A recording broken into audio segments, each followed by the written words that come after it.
Well, welcome. Matt, it is wonderful to have you join our valuable leader conversation. Years ago, it was 2014, with our partner Telephonic at the time, we had the very first session on accessibility and digital inclusion in a side room.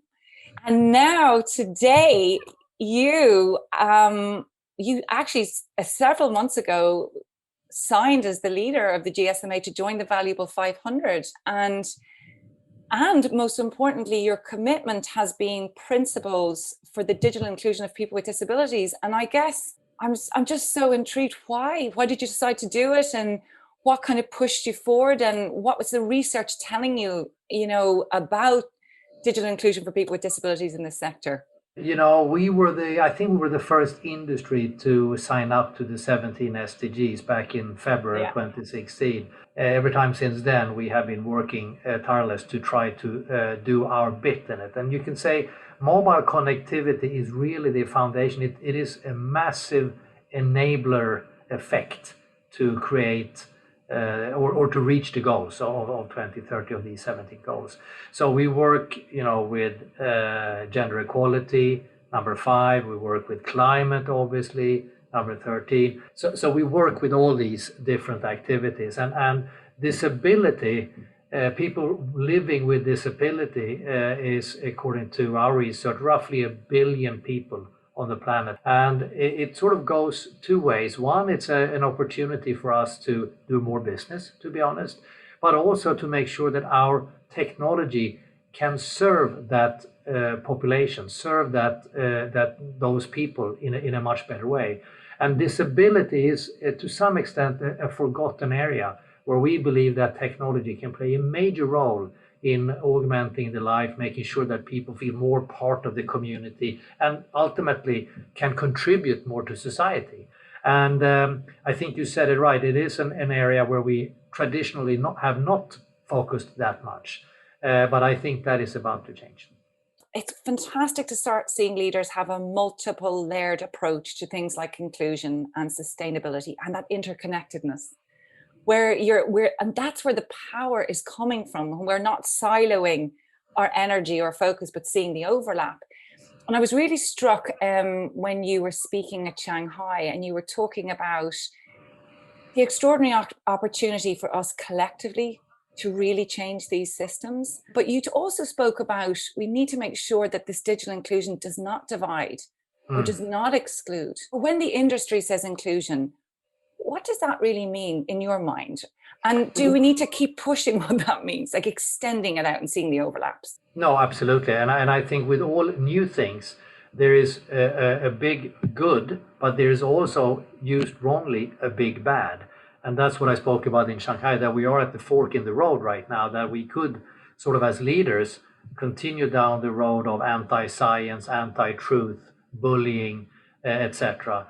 Or we could take a different route where we would say it has to be science-led, it has to be innovation, it has to be entrepreneurial, it needs to be new frontiers being opened up. And I think that's where we want to focus. And it sort of comes back to ethical leadership, where we need to be able as leaders in today's complex world to focus on all three dimensions, on profitability, on the people dimension, and on the planet dimension.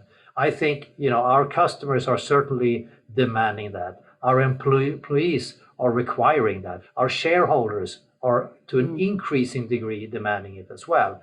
And the leaders in the tech sector, mobile space specifically, are phenomenally skilled in delivering value in multiple different layers. So we need to continue to push this, because you're absolutely right. There is a risk of a starker divide between the ones who have and the ones who have not, fueled by the COVID pandemic, where you and I that are fortunate, we can still work, we can still sit at home, and we can still sort of be employed. So we are the fortunate one, but you have a whole bunch of people that must go to work, physically go to work, and they are exposed. So, we need to be able to bridge that somehow, be really, really mindful of how we deploy things going forward. So I'm registered blind, and I've been at home in front of a laptop now for a year, like many people. And I got to tell you, it's really challenged me again about my own acceptance of my site, because a lot of these platforms, for somebody who's visually impaired anyway, it's very hard. It's really hard to see chat functions. People Yeah. are hearing impaired. Yeah. It's like, I can't believe we're still at the stage that you have to say when you come on, I presume you have captioning. And you hear people going, do we? So are you seeing a move in this sector that we're starting to look at accessible websites, platforms, communication as a move from niche to normal? Firstly, I think you are doing the most admirable thing that one can do, namely to be an entrepreneur. In my book, that is Troublemaker. no, that's the best thing. You're creating something. So my hats you. off to you, Thank really. you. But I do see that things are moving from just talk to action. And I see that in many different aspects, climate being one, and people are really being held accountable for for their commitments. And TCFD is certainly making an impact. Science-based target, similar thing with disability again. We see multiple tools being deployed, but before it really rolls out and hit the masses, it takes always, in my experience, much longer time than what we feel is necessary or it actually needs to take. Be patient, but never let go of the push. I love the fact that we are on this, all of us. We have to innovate, and this is for the long game.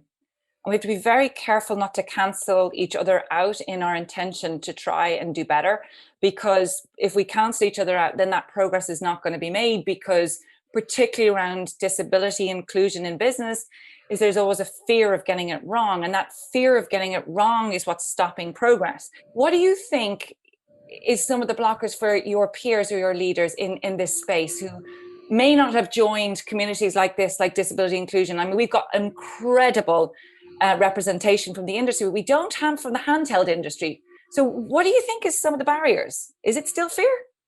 I think honestly it's more awareness. I don't think that there's Really? anything. Yeah, I don't think that there is anything that is sort of stopping the gadget industry to participate in an important event, because it's really gadgets that will make or break this, right? That's true. So true. So they should really be part of it. And I would be surprised if we have a discussion with one of the vendors of handheld. I am sure that they have a whole bunch of ideas of how to develop and produce products that would be very suitable for visually impaired individuals or physically impaired, etc.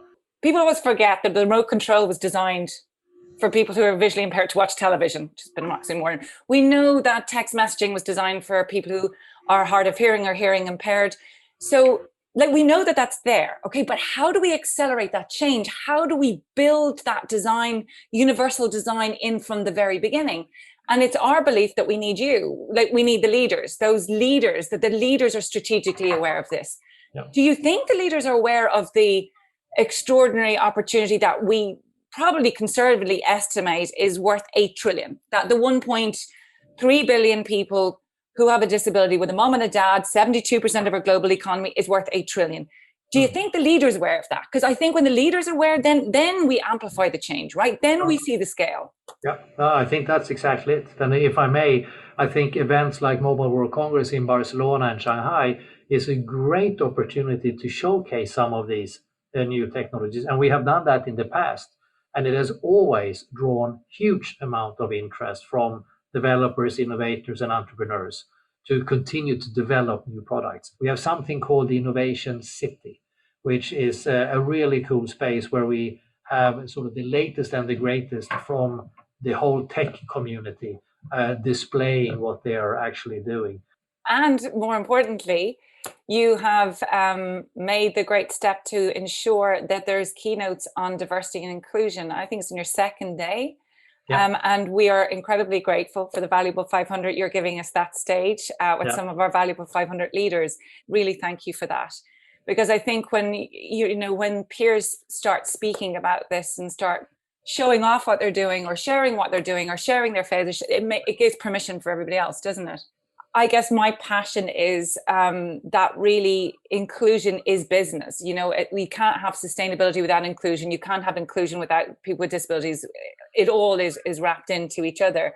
Yeah. And what is exciting for us, or what I choose to be optimistic about, is this is the business of disability. Disability is your business. This sector, probably more than any sector, can benefit from it. Do you see that the change is going to accelerate now in the next few years, probably faster than you thought it would, around digital inclusion and accessibility for people with disabilities before the pandemic? I absolutely think so. I think COVID has had bad things, obviously, linked to it. But the good thing is that we are becoming much more tech savvy. The world is seeing that as a huge opportunity. But it's back to this fork in the road, right? That we need to be mindful. And I would argue that all leaders, especially those in Valuable 500, are aware of the fact that if we're not careful now, we will end up with a more fractured world after COVID than what we were before COVID. So I think there will be a lot of emphasis on inclusion, getting everyone on board, developing products that is suitable, to understand the real numbers in my company. What is the real number I have of this disabled people? So that's the first step that one needs to take. And disabled customers and aging population. And disabled customers, no, absolutely. But that's the first thing. The second thing is then once we know that number, once we have facts, we need to develop a strategy around it. Say, okay, how can we best address the big numbers here? And once that's done, you just implement it. And it's really those three steps that one needs to do. And right back to the beginning, it's about the intentionality to do that. And I think for me, that is why all of you as leaders, every single one of you coming up and having this conversation, none of you are saying you have it all right, but you're saying you have the intention to learn. And I think to do that collectively in a safe space is how we're going to see the change. So I just want to say a huge thank you, Mats, really thank you. Thank you for the opportunity you're giving the Valuable 500. Thank you for encouraging your industry to become part of our family. We represent 80 million employees now, and like 64 sectors and 35 countries and 7 trillion in revenue. And it's leaders like you who are making this possible. And I think we truly can shake up this system. So thank you. Thank you for your leadership. And I really look forward to seeing you in Barcelona, No, I would love to see you there, and thank you for having us, and really congratulations to your leadership and to your commitment. We will see you in Barcelona, and let's shake up the system. So thank you very much. Thank you. Take care.